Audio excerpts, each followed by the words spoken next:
They say peaceful, but have you read the Quran? There are over, Lila, there's 100 in my count. When I was teaching that class, I read through the Quran many times in preparation for class. And I noted how many direct commands to violence Muhammad gave. My count, 123.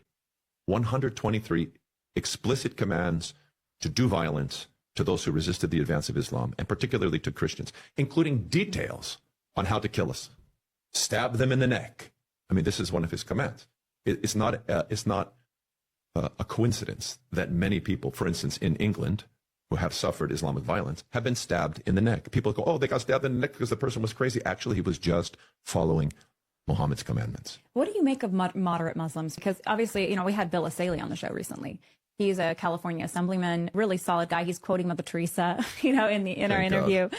Good man, and he's fighting for pro-life. He's fighting for marriage. Sure. And, here he is born and raised a Muslim. And still, I don't get into the details of his faith practice, but you have a lot of Muslims like this who, or a country like Jordan, where you presumably have, Muslims, Christians, Jewish people, or Israel, Muslims, Christians, and Jewish people living together in largely harmony. Obviously, there can be some friction around the edges.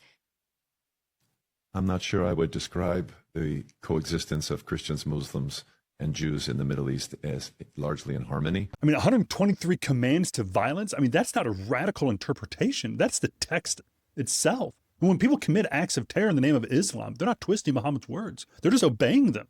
The Quran literally says, strike them at the neck. That is not peace. That's a command to kill.